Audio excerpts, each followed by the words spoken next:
Welcome to The Quo, a community of challengers, disruptors, and changemakers.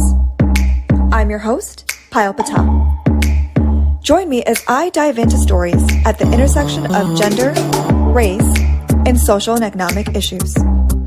This podcast series spotlights individuals from various industries, disciplines, and walks of life who are challenging the status quo. Through interesting and thought-provoking conversations, The Quo aims to elevate the voices and stories of endeavoring change agents in hopes of empowering communities and inspiring meaningful change within our society through education, advocacy, and the power of storytelling. Are you ready? Let's get it.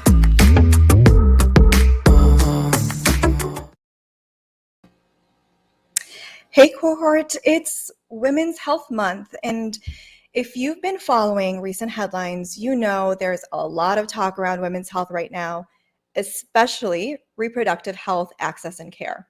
So we're going to get into a little bit of that in this episode. And actually, when I first scheduled this episode's guest, I could not have foreseen what a front and center topic this is going to be. So this couldn't have been timed better. But what I'm also looking forward to discussing with today's guest is her particular area of specialty in Black maternal health, which is also a prevalent topic. So we're going to be talking to Leah Hairston. Leah is on a mission to educate and empower women with female reproductive systems. After 6 years and more than 60 doula families, she's more dedicated than ever in providing specialized fertility, pregnancy, birth, postpartum, and lactation support to families she serves. When she learned of the systemic reproductive injustices against Black women, she actually dedicated her life to facilitating spaces for healing, equal access, and justice. As a skilled intuition-based doula and social worker, she reminds women of their inherent power, especially when navigating challenges with reproductive wellness experiences. A bold advocate and patient educator, Leah believes that relationship is one of the key factors in facilitating smooth experiences. She is the CEO and founding doula of Sweet Bee Services, a doula agency that strives to provide the justice-focused, trauma-informed, family-centered care that everyone inherently deserves. Leah and her team take time to curate personalized, informed experiences for clients no matter the services they receive. She's a graduate of Roland Park Country School, Howard University, and Columbia University. Leah is a perpetual student, and currently she's on the path to becoming an OBGYN. So with that, let's meet Leah. Hi. Hello, how are you? Good, how are you? Welcome to The Quo, and thank you for being here. Thank you so much for having me. I'm excited to be here. Yeah, I'm excited to learn in this episode. I learn from my guests all the time, but when a fellow, a mutual friend of ours connected us and told me your story, I was like, this is going to be really interesting. I'm looking forward to learning a lot. So I think with that it leads us into the perfect first question I had for you, because there are so many people who may be unfamiliar with the services you provide. Mm-hmm. So I'd love to hear from you. What is the role of a doula, and how does it differ from that of an OBGYN? Sure. So a doula is a trained professional who provides emotional, informational, and physical support particularly for people who are birthing, but overall we can provide support for the continuity of the reproductive spectrum for people with a uterus. And I say that because a lot of the language I use, I try to make sure that we are as inclusive as possible. Not everyone with a uterus identifies as a woman. Not everyone with a uterus wants to keep it and or have a child. So we support people across the spectrum of uterine reproductive health care. But in particular, a doula is known for supporting people who are giving birth or who are in the immediate postpartum experience. Meaning like those first 6 weeks after having a baby. And a doula is different from an OBGYN and from a midwife in that a doula is not a medical professional. So I am not practicing as a licensed medical professional when I'm supporting clients, but I also spend more time with clients than their healthcare providers do, because a doctor comes in typically right when the person is pushing to make sure that the birthing person and the baby are safe. A midwife comes in usually for more of the labor experience and to make sure that the birthing person and the baby are safe. A doula works with folks sometimes from before they conceive all the way through to when that baby is about a year or 2 years old, depending on what sort of support the family needs and what specialties that doula holds. Got it. So it's more of like an intimate experience. You're really Yes, with the family from the beginning to the end of the entire pregnancy process. exactly. I'm like a birthing bestie. Birthing bestie, I like that. Do you feel like people want like maybe like both services, or I guess, is it a one or the other? Can you also have your OBGYN and also have a doula? Absolutely. And you Okay. need them. You need both. So when I'm working with clients, I explain that my role is to be part of the birth team. I do not replace a doctor. I do not replace a midwife. I work alongside them with my client to make sure they have the experience that fits their needs and their desires best. So in the situations where folks are having a home birth, I work with their midwife to make sure that they get the physical support they need, the informational support, the educational support, and their midwife handles all of the blood pressure readings and the Doppler readings and making sure that medically they are safe for this experience. The same thing in a hospital birth. I make sure that my client is comfortable, that they know their rights within a hospital setting, that especially, right now we're having a shortage of nursing staff. So oftentimes I'm helping the nurses to cater to my one particular client, which is a relief to them because they might have 30 people on the floor. They know that if someone has a doula, oh, thank God, okay, they're going to make sure that they get some water and make sure they get to the bathroom and can catch me up if there've been any changes. But I work alongside those people. I do not replace them.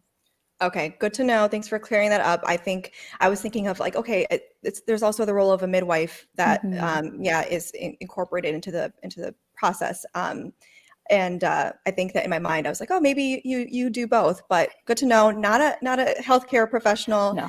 a support system. Although you Yes. are pursuing a career also as an OBGYN, I correct? am. It is a lifelong dream of mine. Nice. As a little girl, actually, my mom would find me in her collegiate textbooks, and I'd be like, Mommy, what's this?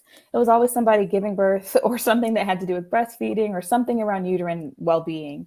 So I've had this innate draw to supporting female presenting bodies in their health needs since I was a child. And I learned about doulas by watching a TV show. Most kids, they get off of school and they're like, I want to go watch cartoons or play with friends. I wanted to watch people having birth. And I was sitting there analyzing, like, so who comes in when and what is their role and how is this different depending on the setting? And so at that, I think I was maybe like 9 or 10, and I learned about doulas. And I said, oh, that's really cool. But I didn't ever see a Black doula. And so I naively assumed doulas are not for Black people or brown people. That's just not what we do. Come to find out, we're the original doulas. And so when I was pursuing my graduate degree, one of my colleagues was becoming a doula. And I said, wait, hold the presses. How can I do this? Like, I've always wanted to. I find it so intriguing. I have all these questions about like female presenting bodies and how do we care for ourselves and what are our rights? And so I went to my training. Actually, I was living in Manhattan at the time. So I was trained in Brooklyn with an organization that focuses on training Black doulas so that we know how to advocate for Black presenting bodies in hospital spaces. And I was like, wait, I learned so much in my, I think it was like a 35-hour training that I took back, and I supported clients for like 8 weeks straight. I was at a birth in all the boroughs. I said, I don't care where it is, call me, I'll be there. And in that experience, I realized there was such a big gap in just our overall healthcare access for Black and brown bodies, in terms of I now had all this information and knew how to support my clients, but I didn't always know how to help them ask the right questions. And even in giving them information, sometimes they weren't able to clearly articulate to their providers, here's what I'm asking you about, or here's what I really want support around, here are my desires. And a lot of times people feel fearful because there's this power dynamic between someone who spent 15 years, studying a body and how to care for it in crisis, and somebody who's living in that body. And like, I know my body really well because I walk in it every day. A doctor knows what to do in case of certain emergencies. And sometimes there's a disconnect in me clearly saying, here's what's going on, and then perceiving an emergency that may or may not be there. And so as a doula, I help to be that bridge to say, oh, when they say XYZ, here's what they're looking for. When they ask you particular questions, here's how you answer so that you make sure you get across what is most important to you and how you want your provider to support you in your health and well-being. Yeah, I think that you noticed something really important there with just the unique experiences that each body has, right? And Mhm. especially when you're talking about people of color, but specifically Black women. And your Mhm. website states that you began your journey in reproductive care once you learned about some of the systemic reproductive injustices against Black women. So, would you expand on some of those injustices for us? Absolutely.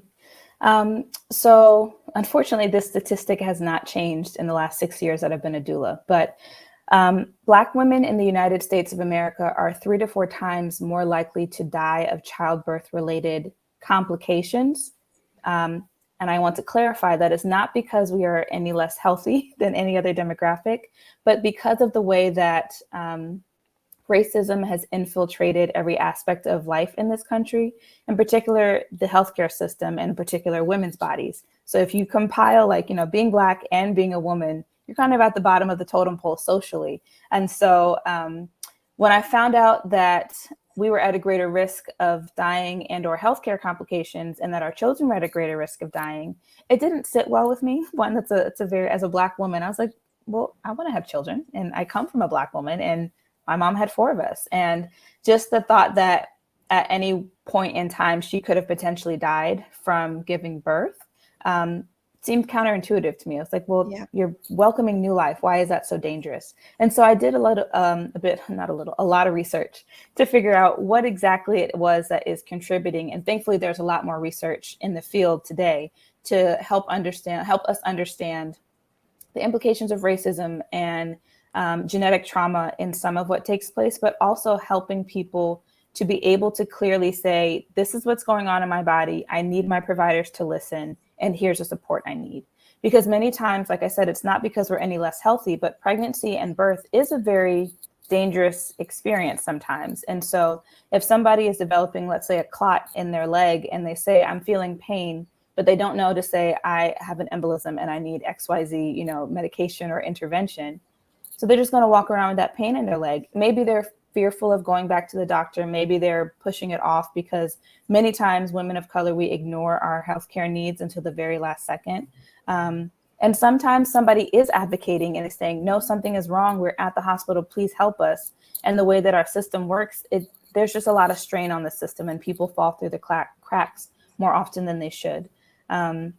So when I learned about that, I was like, well, what is there to do? Like, we have to be able to fix this. And I'm such a solutions oriented person. I was like, well, as a doula, if I could be that bridge, maybe I can help my clients know what language to use with their provider. I can be that listening ear. So maybe my client doesn't want to call their OB at 3 o'clock in the morning. They can call me. I'm on call.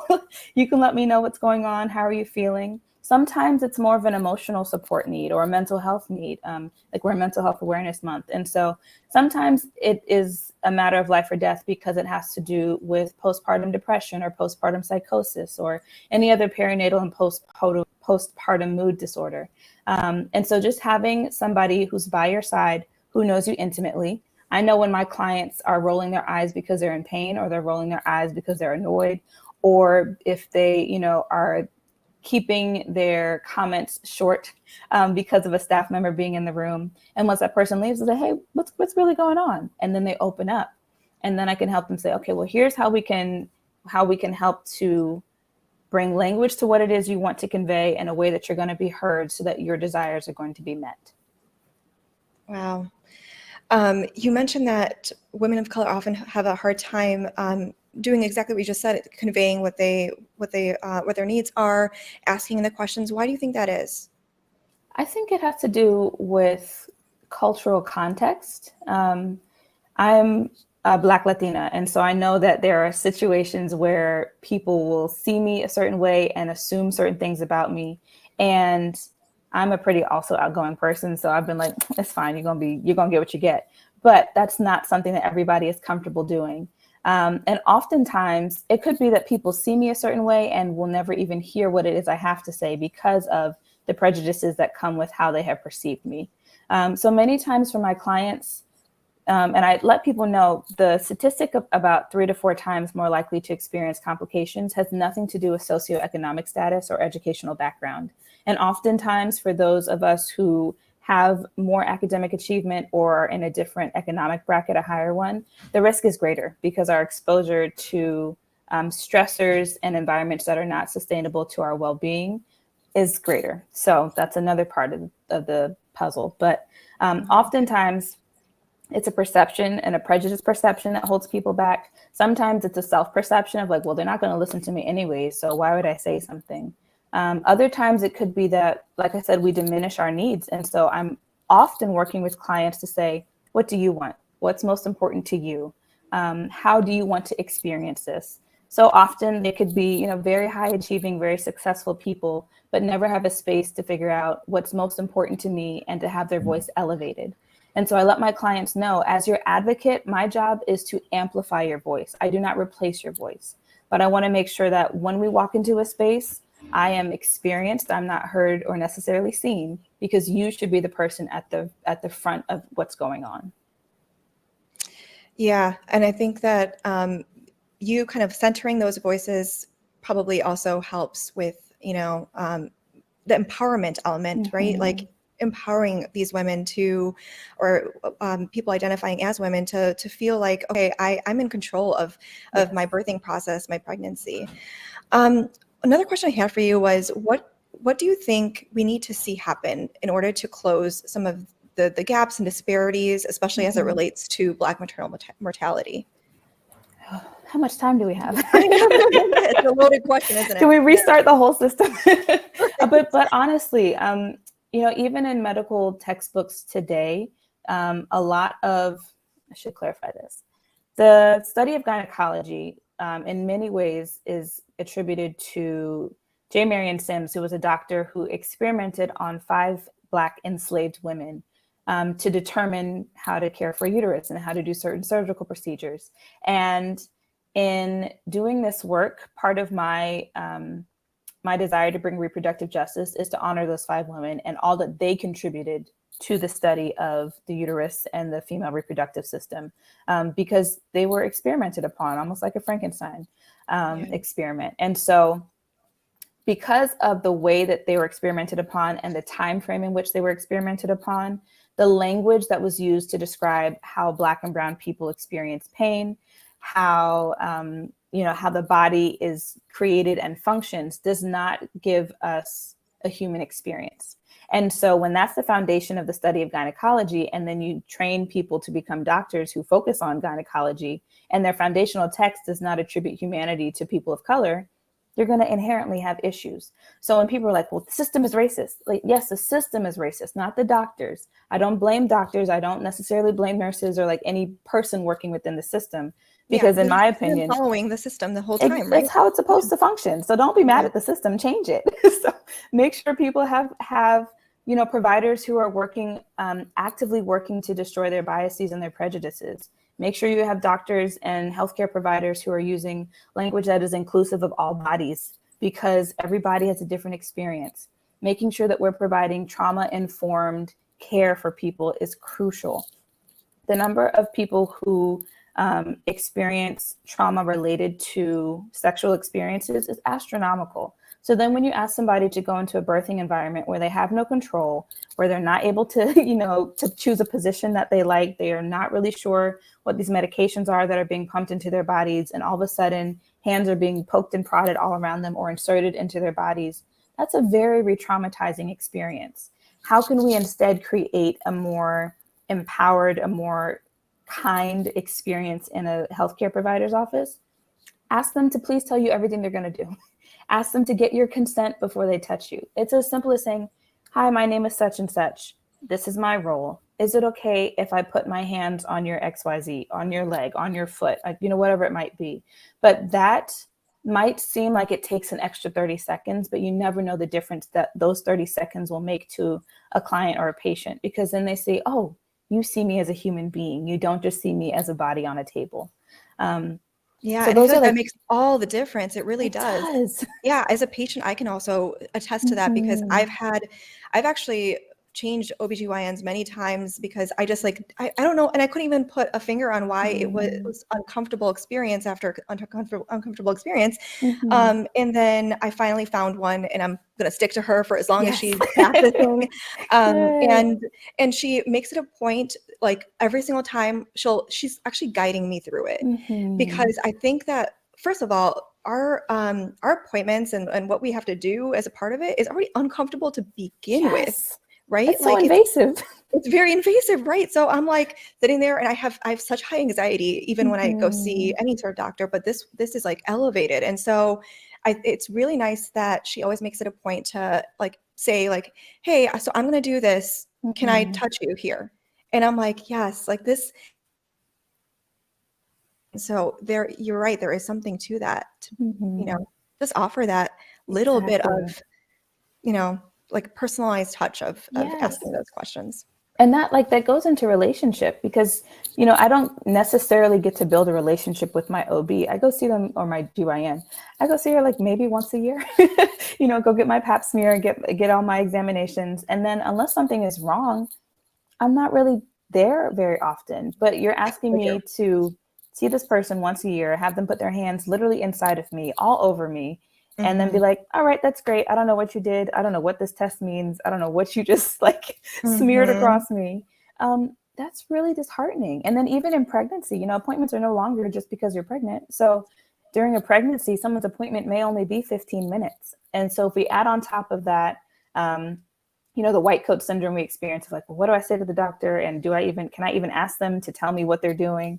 I rushed in here to get my blood pressure reading, which is high because I was stressed because I couldn't find parking.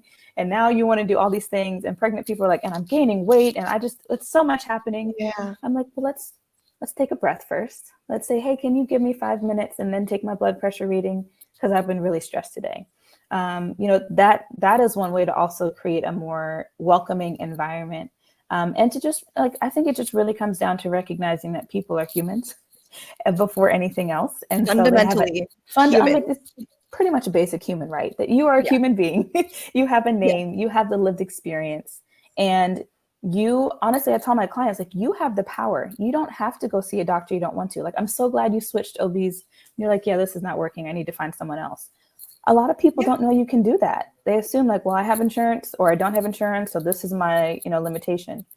Okay, well, it doesn't matter if you do or do not have insurance. We can find a provider that fits you, that matches, you know, the style that you need, the kind of care that's necessary for you. I had a GYN recently who drew pictures for me. I was like, I'm a visual learner. I need to see what it looks like. I love that. And right, I was like, see, you can ask your doctor to draw a picture for you. They have studied this for years and years and years. Right. You might as well ask them to. Customizing it to your patients. Then the way that they process information.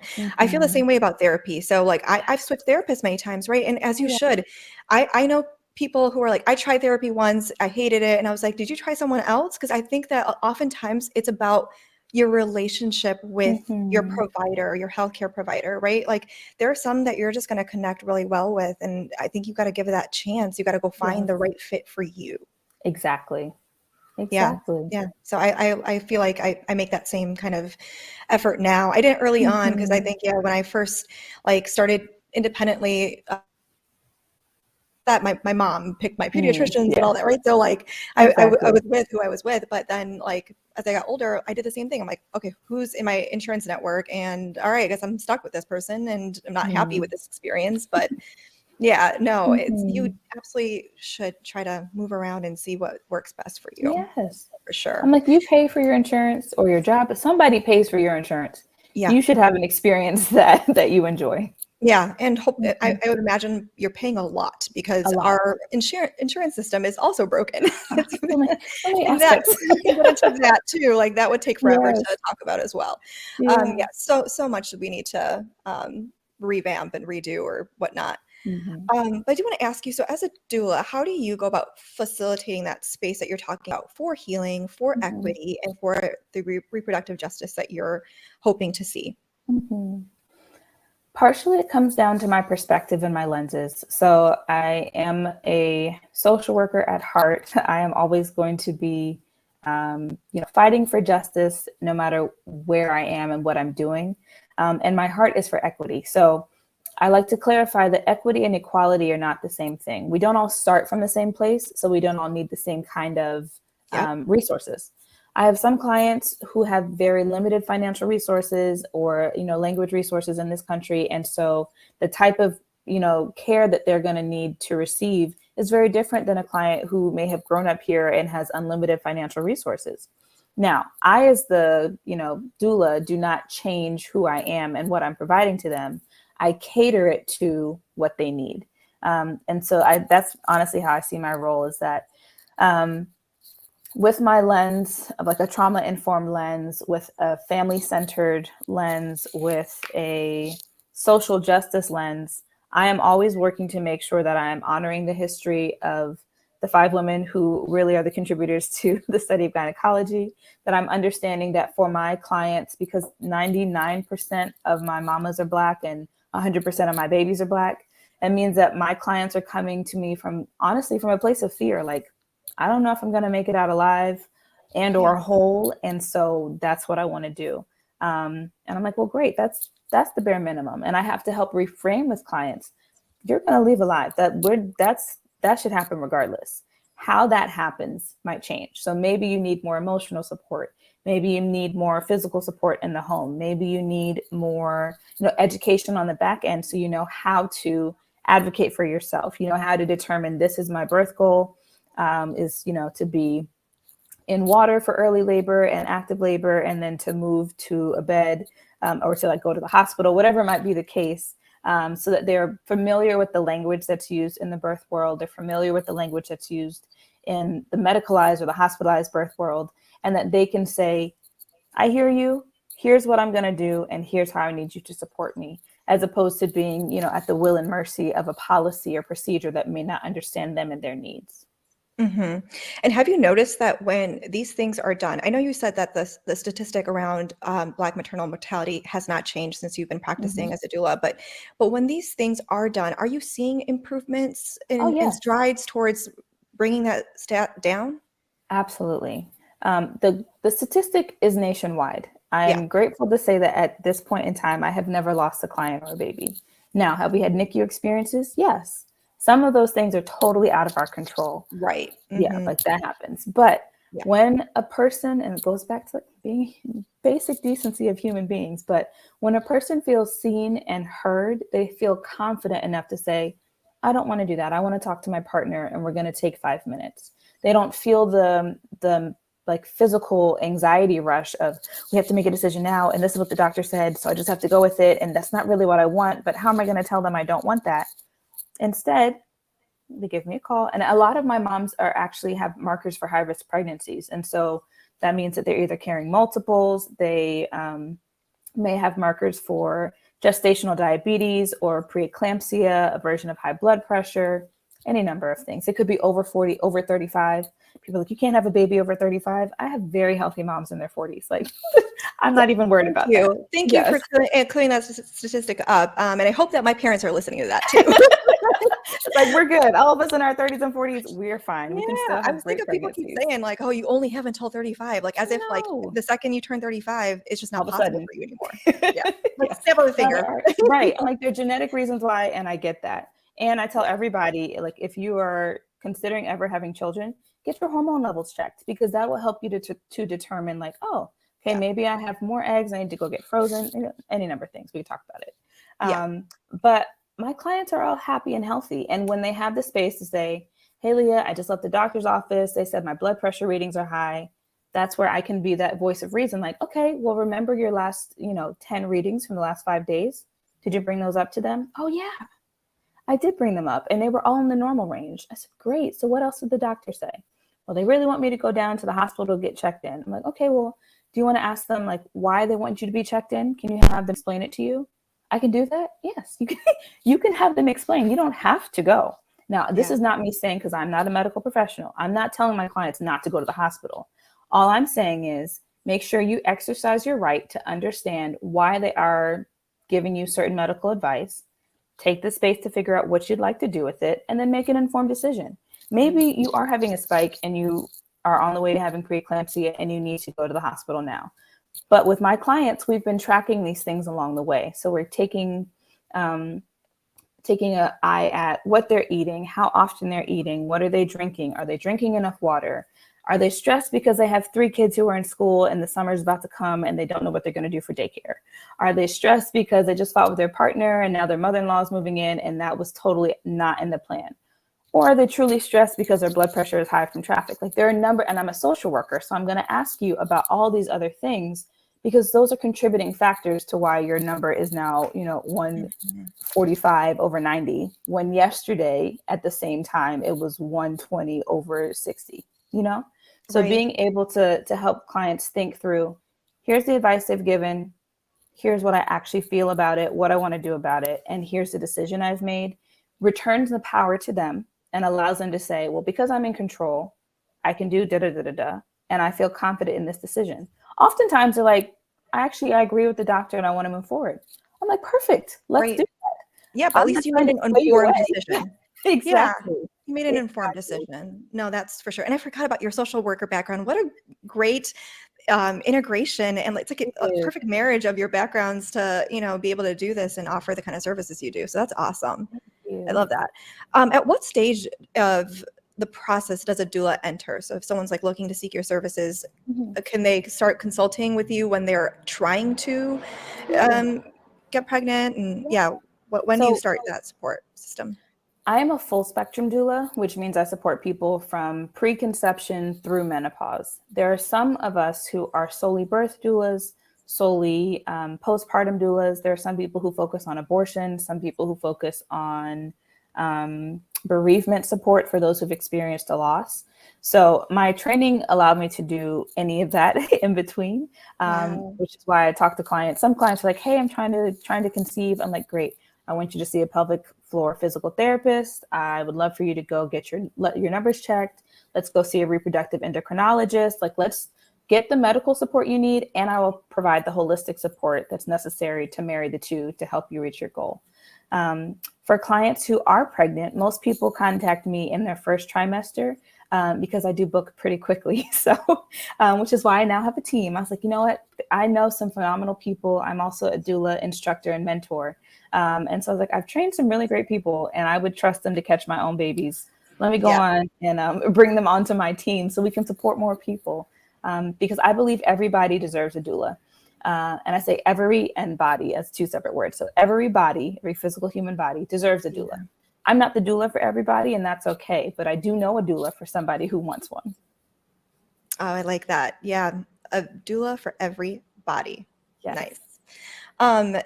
So before we close out, I know we have to talk about this because it has been a topic that's come up. Maybe heard about it. It's only dominating the headlines as of late. Everywhere. My goodness, but there's obviously a lot of buzz around reproductive justice right now because we just saw the leak of the U.S. Supreme Court's draft opinion to overturn Roe v. Wade, which is obviously a landmark, legislation that was implemented 50 years ago. So in our lifetime, it's always been there. And that was followed up by the US Senate's failure to codify it and enshrine it into federal law.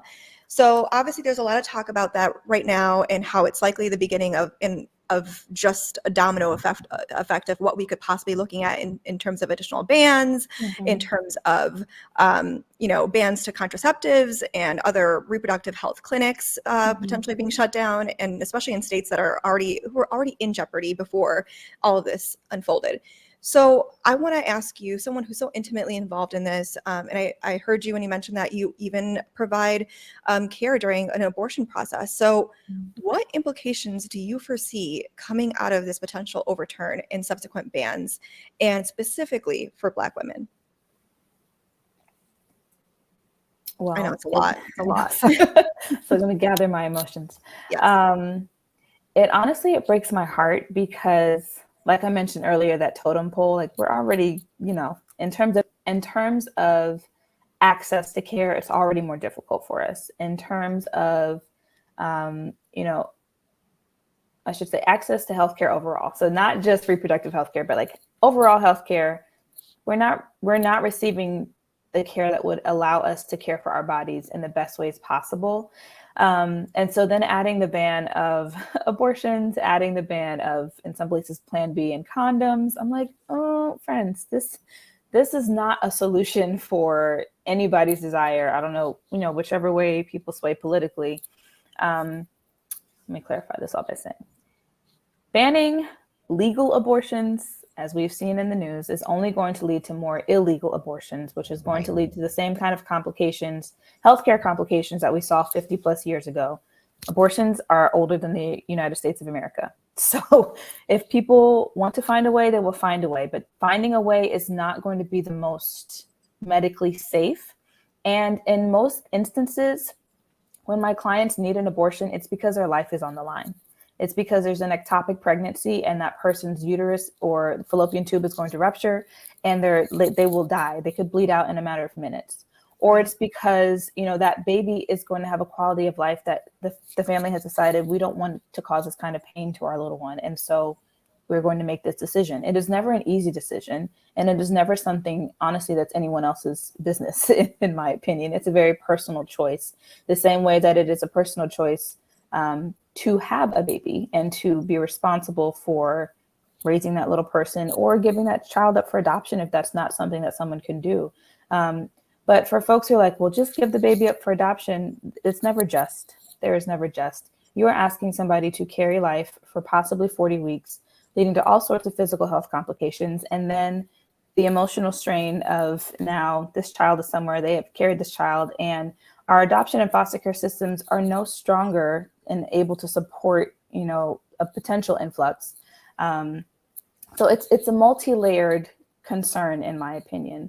And then not even for people who may not become pregnant, if you do continue to ban condoms and Plan B, et cetera, you're putting people physically at risk of all sorts of STD and STIs, of, causing people long-term healthcare concerns without providing the safety nets and the public nets that are necessary to provide medical coverage, to make it easily to access certain medications, to make it easy to access certain, like if somebody then develops a physical mobility concern, do they have access to get transportation to get where they need to go? So there's so many layers to it that I wish people would stop talking about, well, people should keep their babies and they should, keep their clothes on. It has nothing to do with that. It has so much more to do with our fundamental human rights to make choices and to have those choices honored. And this is clearly the US saying we're not going to honor those choices, which is not a surprise. Once again, I'm a Black woman in America, so I understand this country was built by my people, not for my people. But if we are going to stand on the Constitution and say that these amendments are, appropriate and should be enacted upon, then we need to do that across the board. Yeah. I mean, it sounds to me like it's creating more problems than it's trying to solve. Absolutely. Right? Like they think that by eliminating the access to abortions, they're magically just going to stop. And that's not going to be the case. Like you pointed out, it's going to prevent safe abortions. It's going to, cause a lot more lives. So when people are talking about pro-life, I'm like, that's not pro-life stance, right? Because that is pro-pregnancy. That is not pro-life. Right. It's not pro-life. No, because you're not thinking about the life that is having to carry whether it's a pregnancy that is, not safe to carry, mm-hmm. right? Or it's just all the other reasons that you listed. It's a lot of trauma associated with it as well. You're re-traumatizing people. Re-traumatizing people. I know. Yeah. And so let's see what unfolds these next few months, I guess. But like you said, not a surprising turn of events. We kind of saw this coming probably a couple of years ago, when everything switched in the Supreme Court, we're like, oh, yep, we see what's going to happen. This is why I actually took Ruth Bader Ginsburg's death really, tough, because I was like, I know what this is going to mean. Mm-hmm. I know what this is going to mean. And it's unfortunate that unfortunately we're here. We're here. Mm-hmm. And I'm not trying to make this any, like you said, regardless of your political stances, regardless of your religious views, we're just talking about the lives of people that are going to be at stake. So it's, okay, well, thank you for at least sharing those insights with us. Yeah, absolutely. I think to sum up what I said, I think it comes more so down to control and the government's ability to control, or perceived ability to Regulate. control. Yes, Mhm. regulate is a nice way to put it. People's decisions. But as a person who's worked in intimate partner violence, as a person who's worked in prison reform, this has much more to do with a power dynamic than anything else. And so I want to remind people that although it is not a very encouraging time, you can still get access to the providers that you need. The people, like I said, are not the system. So although the system might be creating more barriers and difficulties, there are people within the system who will help you to find the care that you need. And that Thank means you like for that. finding Yeah. access to people who are going to support you, who will make sure you have the safety nets in place so that your life is not going to, just continually face barrier after barrier, but Yeah. there's always a way to get support. Absolutely. Thank you for that clarification point. And I should also point out that abortion is still legal as of today, May 16th, 2022, Yeah. right? So it is still legal, and you can find information for your respective states, right? You can find those resources to make sure that you're making informed decisions and choices. And also, given that it's Women's Health Month, and we also mentioned earlier that it's Mental Health Awareness Month, I want to close out on a note where we're trying to do more healing than getting more anxiety in here, right? Like, I don't want to end on that note. So can you just talk a little bit about self-care and healing from traumas that a lot of people have experienced? What does that look like? And especially, what does that look like throughout the birthing process? Sort of like what I mentioned earlier about helping clients to tap back into their inherent power of like, oh, I can ask the questions and I can say yes or no, I don't want this to happen, or I do want this to happen. Oftentimes, because of the way that I center relationship as a doula, I learn a lot of very intimate and sensitive and vulnerable details about my clients.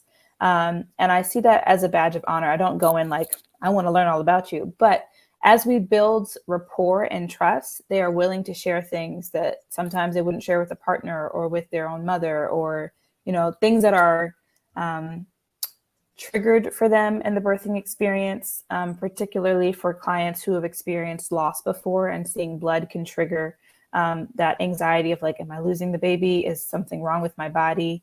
Oftentimes I have clients who are trying to navigate like, my body looks so different or it functions so differently, and this is not anything I ever anticipated.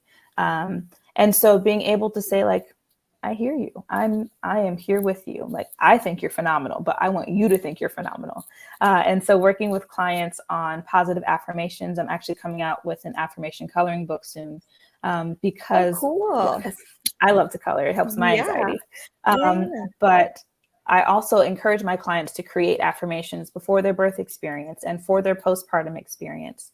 And there's something really beautiful about tapping into our inner child and like sitting down to color that allows us to breathe more deeply and slowly and to reoxygenate our bodies, that allows our minds to kind of like, take a pause and recenter.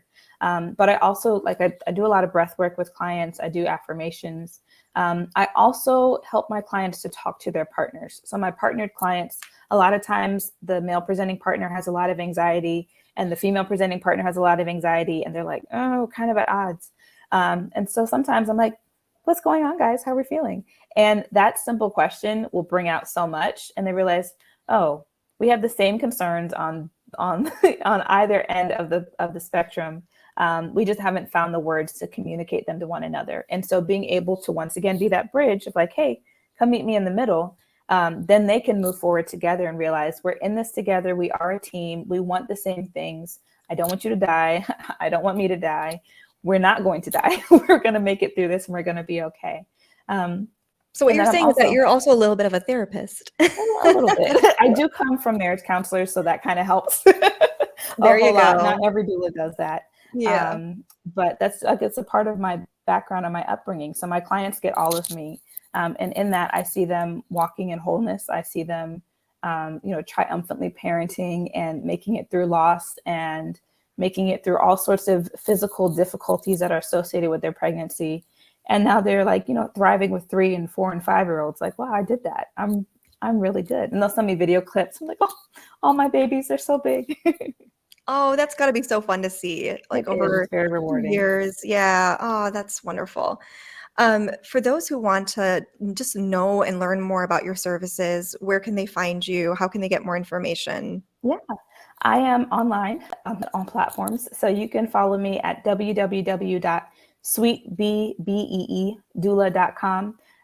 You can also find me on Instagram or Facebook at sweetbeedoula. And if you would like to support my journey to becoming an OB, you can buy me a coffee at buymeacoffee.com/doula, DOULA to doc. Oh, cool. I didn't know that was a thing that you Yes. can. Wow. Okay. All right. Well, you heard her. Support her journey to becoming an OBGYN. I think that'll just be such a perfect transition for you. Will you continue being a doula even Yeah. after you? Okay. Yeah, I will never Oh, stop being a awesome. doula. When I started, I was like, oh, until I die, I will never stop doing this. And I honestly, I'm like, more people who are healthcare practitioners within reproductive justice should be doulas, because there's just something, or should at least get the training. I think there's something really beautiful about our perspective. And I'm looking forward to including that and how I can provide even more, medically licensed care to clients.